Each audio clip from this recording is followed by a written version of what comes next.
Subhanallahil azim. Subhanallah wa bihamdihi. Subhanallahil azim. Subhanallah wa bihamdihi. Subhanallahil azim.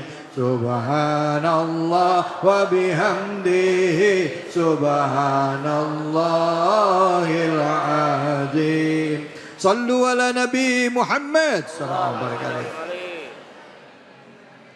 Tidak henti-hentinya lisan kita, hati kita berzikir, ya, mengagungkan kebesaran Allah, mensucikan Allah, sekaligus kita berharap dengan zikir kita senantiasa Allah menjaga kita, membimbing kita agar hidup kita selamat dunia dan akhirat. Pada saat kita sulit pun, pada saat kita sulit, dengan kita berzikir, maka kita yakin bahwa kita tidak pernah sendiri, bahwa ada Allah bersama dengan kita. Karena itu jangan pernah hilang dari lisan kita, dari hati kita, untuk senantiasa berzikir, memuji Allah, mengagungkan Allah, dan juga memohon ampunan kepada Allah atas dosa-dosa kita. Kita lanjutkan kajian kita, bahwa seberapa besar pun dosa kita, Allah akan mengampuni, ya. Dan kita mengkaji Al-Quran, surahnya surah Al-An'am.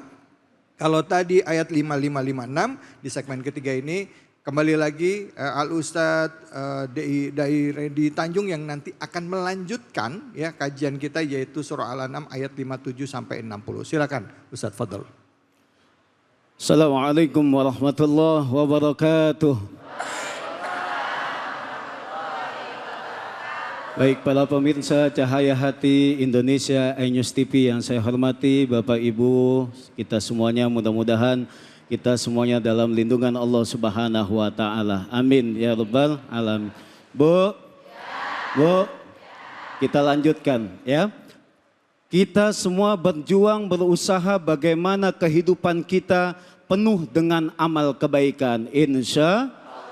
Karena kita tidak mengetahui kapan kita meninggal dunia, betul? Betul? Siapapun makhluk Allah di muka bumi ini yang bernyawa pasti akan menjemput, menemui yang namanya kematian. Oleh karena itu kita berjuang bagaimana caranya kita melakukan amal-amal kebaikan kita untuk mendekatkan diri kita kepada Allah Subhanahu wa taala.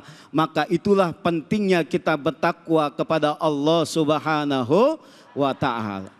Ketika kita dilahirkan ke muka bumi ini, bagaimana kita dalam keadaan yang lemah, sementara kita menangis, tanda kehidupan bagi kita. Betul nggak? Ketika kita dilahirkan dalam keadaan menangis, sementara di sekeliling kita tersenyum bahagia lantaran kedatangan kita. Alhamdulillah. Ibu punya cucu, cucunya lahir dengan selamat, nangis nggak cucunya? Tapi ibu dalam keadaan yang tersenyum bahagia, betul? Dan bagaimana ketika kita nanti meninggal dunia dengan amal-amal kebaikan kita yang kita lakukan sebagai bekal kita menghadap Allah Subhanahu wa taala. Sebagai tabungan akhirat kita, kita berjuang melakukan amal-amal kebaikan yang dengan amal kebaikan itulah yang membawa kita bisa masuk surganya Allah Subhanahu wa taala. Wa tazawwadu fa inna khairaz zadit taqwa. Berbekal-bekallah Anda, kata Allah, karena sebaik-baiknya bekal di sisi Allah yaitu adalah takwa kepada Allah Subhanahu wa taala. Makanya penting bagi kita bagaimana ketika nanti kita meninggal dunia, di sekeliling kita menangis lantaran kita meninggal dunia, sementara kita tersenyum bahagia lantaran kita punya cukup bekal kita, punya cukup amal kita untuk bisa kita pergi jauh menemui Sang Pencipta, yaitu Allah Subhanahu wa taala. Jangan sampai kebalikannya, Bu. Jangan sampai kebalik. Kita meninggal, di sekeliling kita menangis lantaran kita meninggal dunia. Kita tersenyum bahagia lantaran kita punya amal, kita punya bekal takwa kita cukup untuk menghadap Allah Subhanahu wa taala. Jangan dibalik. Ini kita meninggal dunia, tetangga kita pada senang. Tetangga kita pada ketawa, kenapa enggak dari kemarin aja tuh mati. Naudzubillahimin. Oleh karena itu jangan sampai. Maka ketika ada orang baik yang sekiranya meninggal dunia, kita merasa kehilangan, betul enggak? Padahal Ustadz baru kemarin saya berkomunikasi dengannya. Padahal baru kemarin kita masih makan sama-sama dengannya. Ibu-ibu mungkin sama teman-temannya baru kemarin makan bakso bareng ya. Kita nggak tahu yang namanya usia. Tapi kalau seandainya sebaliknya, kehidupan kita kurang bermanfaat, kehidupan kita kurang dengan melakukan amal-amal kebaikan, sementara kita banyak musuh-musuh kita, ketika kita meninggal kira-kira dia sedih tidak? Nangis tidak kita meninggal? Kagak. Oleh karena itu bagaimana caranya di kehidupan kita? Kita perjuangkan diri kita untuk mencari amal, untuk mencari bekal, untuk mencari sesuatu yang dapat bermanfaat. Karena sebaik-baiknya kehidupan kita, ketika itu ditanya kepada Rasulullah, ya Rasulullah, siapakah orang yang terbaik? Orang yang terbaik adalah manakala ia panjang usianya dan juga panjang taatnya kepada Allah Subhanahu wa Ta'ala. Dan seburuk-buruknya manusia adalah ia panjang usianya, tapi panjang usianya dalam bentuk keburukan yang ia lakukan kepada Allah Subhanahu wa Ta'ala. Hadis riwayat Ahmad.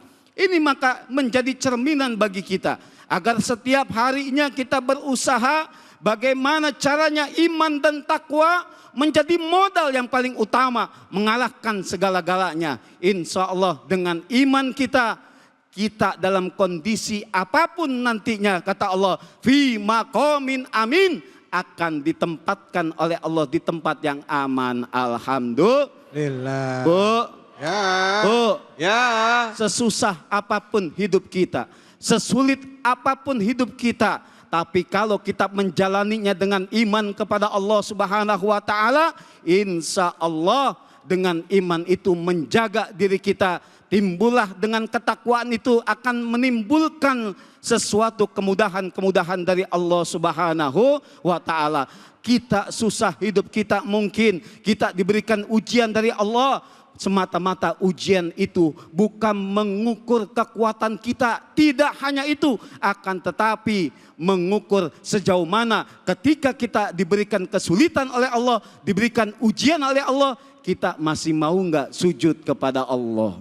Kita masih mau enggak kita berdoa kepada Allah? Kita masih mau enggak bertawakal kepada Allah Subhanahu wa Ta'ala? Karena Allah memberikan ujian kepada manusia pasti kepada orang-orang yang telah Allah nilai cukup baginya. Alhamdulillah. Maka jangan khawatir bapak-bapak, ibu-ibu semua, jalani kehidupan kita dengan sebaik-baiknya, dengan selalu meningkatkan iman kita kepada Allah Subhanahu wa Ta'ala, meningkatkan ketakwaan kita kepada Allah Subhanahu wa Ta'ala, jaga keluarga kita, jaga anak-anak kita, jaga keluarga kita, insya Allah kehidupan kita bertambah berkah nantinya. Amin ya rabbal alamin. Terima kasih. Baik, alhamdulillah. Bu, Pak, kita punya kewajiban sebagai orang tua ngejaga keluarga kita supaya bisa terlindungi dari api neraka. Ya, apa doanya apa? Doanya apa? Ayatnya apa? Ku anfusakum wa ahlikum naro. Jaga dirimu dan keluargamu dari api neraka. Bu, mau masuk sorga apa mau masuk neraka? Sorga. Pengen sekarang apa besok? Masya Allah. Oke, baik, sekarang saya tanya siapa yang mau nanya nih? Bapak apa ibu nih? Silakan. Oke, Bapak ya, silakan Bapak deh. Assalamualaikum warahmatullahi wabarakatuh. Assalamualaikum warahmatullahi wabarakatuh. Saya Syahrul Anwar, jamaah dari Masjid Jami Ar-Rahman. Izin Ustadz mau bertanya. Baik. Kenapa di dunia ini yang dipanggil duluan oleh Allah Subhanahu wa Ta'ala, kenapa orang alim atau orang yang baik duluan? Kenapa bukan orang yang jahat? Takutnya di dunia ini, kalau dunia ini hancur, isinya orang jahat semua. Mungkin itu aja yang saya tanyakan. Kurang lebihnya mohon maaf. Wassalamualaikum warahmatullahi wabarakatuh. Waalaikumsalam warahmatullahi. Ya, kalau nanya bapaknya ngomong begitu berarti kita yang masih hidup jahat semua ini berarti ini.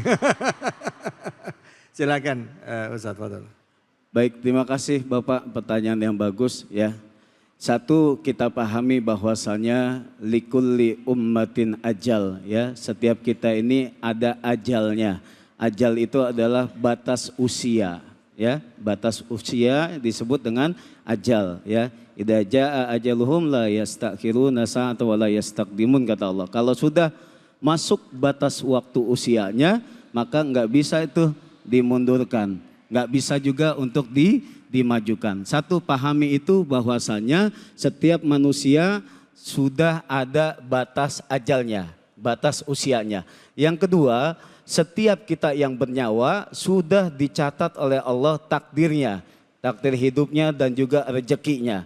Kalau rezekinya telah habis, maka orang itu telah diwafatkan oleh Allah Subhanahu wa taala. Kita melihat kenapa sih orang baik ini banyak yang meninggal lebih awal? Karena kecintaan Allah kepada orang alim tersebut. Maka yang dia cabut meninggal, maka Allah mencintainya. Tapi bagi siapa yang dipanjangkan usianya oleh Allah, maka diberikan oleh Allah kesempatan untuk terus menebar kebaikan dan juga amal-amal kebaikan. Jadi tidak ada lagi tuh bicaranya, kok kenapa sih orang yang baik kayaknya cepat banget matinya, ya kan? Sementara yang ini yang jahat banget kayaknya panjang banget umurnya. Ini jangan. Jadi kalau seandainya kita berpola pikirnya seperti itu, nanti akan berpikiran ya udahlah taubat nanti aja lah. Ya kan, takut gue mati duluan kalau jadi orang baik, ya kan? Jadi seperti itu. Jadi tidak. Ada orang juga yang jahat pun ada pendek usianya. Jadi kita mengukurnya tidak demikian. Akan tetapi setiap yang diberikan kesempatan oleh Allah usia, disitulah manfaatkan kita untuk ibadah.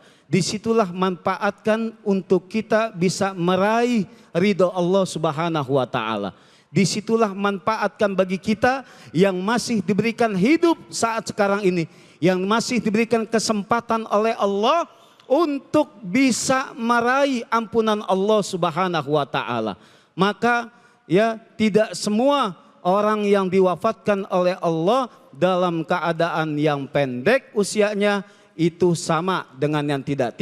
Akan tetapi ada juga ulama kita kayak almarhum Mbah Maimun Zubair, itu usia 90 tahun. Beliau wafat juga di Arab Saudi ketika itu. Jadi ngukurnya tidak demikian. Akan tetapi kenapa ada bahasa pertanyaan seperti itu? Itulah tadi yang saya telah jelaskan. Setiap orang yang melakukan amal kebaikan, yang melakukan setiap harinya punya manfaat di dalam kehidupannya sehari-hari. Ketika ia meninggal dunia, pasti kita merasa kehilangan. Pasti kita merasa sedih. Kenapa? Dia punya manfaat yang banyak, kok cepat banget ya Allah diwafatkan. Jadi seperti itu. Tapi lain halnya dengan orang-orang yang tidak memiliki manfaat di dalam kehidupannya, baik untuk dirinya sendiri maupun masyarakat yang lain. Timbulnya masyarakat tidak ada penilaian seperti itu. Mau meninggal cepat kayak mau lama nggak jadi masalah. Bahkan yang cepatnya aja yang diharapin, ya kan? Jadi seperti itu. Maka ibu-ibu, bapak-bapak, inilah momentum bagi kita. Kesempatan bagi kita, kita masih diberikan hidup oleh Allah Subhanahu wa taala, manfaatkan untuk ibadah, ya. Betul. Terima kasih. Baik, Bu. Pak, udah jelas ya, yang namanya umur itu misteri ya. Karena itu sudah ditentukan oleh Allah Subhanahu wa taala. Bisa jadi ya, orang yang baik duluan, tapi ada juga kalanya orang yang memang kelakuannya tidak menyenangkan, dia juga yang duluan. Tapi yang sebaik-baiknya orang adalah pada saat dia dikasih kesempatan, umurnya masih panjang, artinya dia masih ada umur, dia bertobat. Ya Bu ya, apa Bu? Bertobat. Oke, baik. Tadi kita udah bahas banyak tentang surah Al-An'am ayat dari 57 sampai 60. Kita akan lanjut lagi dengan Kiai Haji Munawir Ngacir. Hanya di sini, di Cahaya Hati Indonesia.